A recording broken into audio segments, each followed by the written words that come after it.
Marijuana. Its use is widespread throughout our culture. Marijuana is so prevalent in our culture that it has been almost 20 years since we have had a United States president that didn't use marijuana at some point in their life.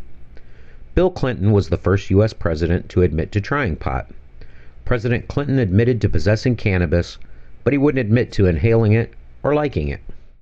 When I was in England, I experimented with marijuana a time or two, and I didn't like it, and didn't inhale, and never tried it again.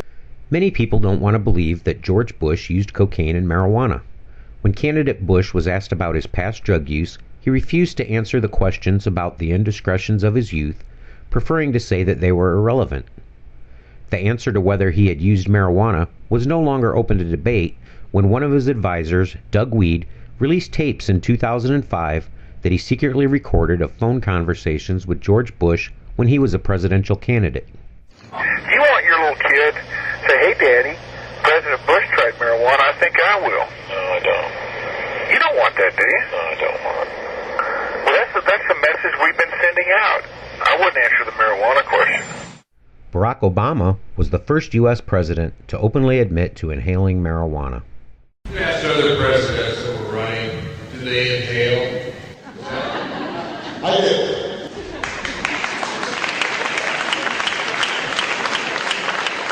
It's not something I'm proud of. Maybe it was a statement as a young man, but, I'm not going. I never understood that line. The point was to inhale. That was the point. Look, when I was a kid, I inhaled frequently. That was the point. I have to ask this question. Remember, Senator, you are under oath. Did you inhale? Yeah. Well, I was telling somebody asked this question. I said that was the point. Not only did Barack Obama admit to marijuana usage, he also wrote about positive drug experiences in his 1995 book, Dreams of My Father. I spent the last 2 years of high school in a daze, locking away the questions that life seemed insistent on posing. I kept playing basketball, attended classes sparingly, drank beer heavily, and tried drugs enthusiastically. I discovered that it didn't make any difference whether you smoked reefer in the white classmate's sparkling new van, or in the dorm room with some brother you'd met down at the gym, or on the beach with a couple of Hawaiian kids who had dropped out of school and now spent most of their time looking for an excuse to brawl. Nobody asked you whether your father was a fat cat executive who cheated on his wife, or some laid-off Joe who slapped you around whenever he bothered to come home. You might just be bored, or alone. Everybody was welcome into the club of disaffection. And if the high didn't solve whatever it was that was getting you down, it could at least help you laugh at the world's ongoing folly and see through all the hypocrisy and bullshit and cheap moralism. It is clear that the last 3 Americans that have risen to the status of President of the United States have committed the crime of possession and use of marijuana.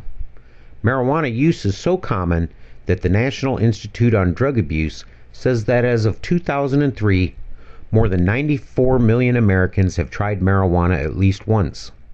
In 2009, 858,408 Americans were arrested for marijuana offenses.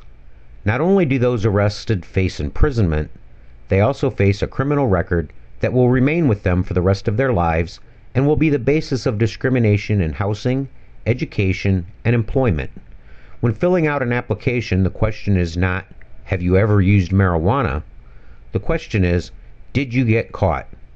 Despite the widespread prevalence of marijuana in our nation, we have put those that get caught into a permanent underclass and place obstacles in their way for their entire life. Does this benefit our nation? Is it right that we encourage discrimination against those who got caught doing what so many of us have done? Does making it harder for those who got caught to get an education or to find work lower the productivity of our economy? Ask yourself, if Bill Clinton, George Bush, or Barack Obama had been arrested and given a criminal record while they were committing their youthful indiscretions, would they have been able to move on with their lives and become President of the United States? My name is Chris, and I'm a pothead for life, even though I no longer smoke. I am a pothead for life because I have a criminal record for possession of cannabis.